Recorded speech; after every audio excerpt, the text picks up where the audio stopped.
Families are supposed to protect us. But what happens when the very people meant to love you become the ones who betray you the most? This isn't the story of a stranger breaking into a home. It's the story of betrayal that came from within. A family so respected that no one could imagine their secret. A crime so carefully hidden, even those closest to them were blind to the truth. If you stay with me until the end, you'll uncover not just the shocking deception, but also the lesson hidden beneath it, a reminder about trust, survival, and the courage to speak when silence is demanded. This is the family crime no one suspected. Clara never imagined her life would turn into a silent prison.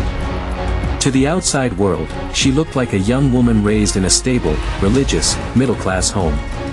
Her parents were admired by neighbors, respected in church, and trusted in every corner of the community.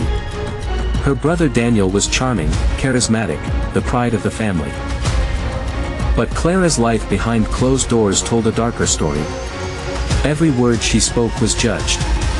Every dream she whispered was dismissed. If Daniel made mistakes, they were brushed aside as youthful energy. If Clara stumbled, she was shamed, punished, and reminded she was a disappointment.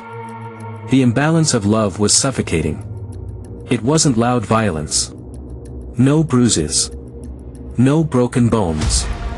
Instead, it was silence used as punishment, love given only when she obeyed, and constant reminders that her worth came second to everyone else's. And she believed it.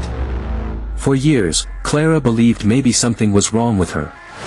That she was the problem. Then came the inheritance. An elderly aunt passed away, leaving behind a small but meaningful sum. Clara, for the first time, felt a flicker of hope. Perhaps this could be her way out.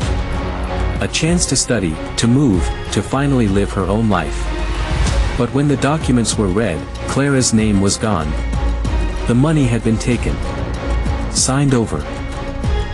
Handled quietly by her parents and brother. When she asked why, she was silenced with the coldest phrase, "Family comes first. Don't be selfish." The words cut deeper than any wound. Because in Clara's family, family never included her. Years later, long after the inheritance was stolen, Clara tried to move forward.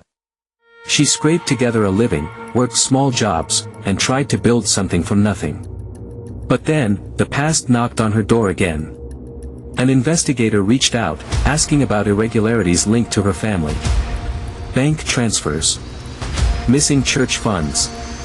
Accounts under Daniel's name that didn't add up. At first, Clara thought it had nothing to do with her. She had always been excluded. But as the investigator laid out the evidence, a chilling pattern appeared. This wasn't just about inheritance. For years, her family had been running quiet schemes. Forging, deceiving, moving money where no one could see. Smiling in public while exploiting those who trusted them most. The same people everyone praised as good, honest folks were frauds. And suddenly, Clara understood. Her silencing wasn't about keeping peace. It was about control. Her compliance had been necessary for their lies to survive. She was never meant to thrive, only to remain small, quiet, and invisible, so the facade could continue unchallenged. It was a devastating revelation. The people who should have been her safety net were criminals. Her own blood. Clara faced a choice: remain silent, or break the chain. For the first time, she chose to fight. She opened old boxes, searching for letters, documents, scraps of proof she once thought meaningless. She testified to investigators.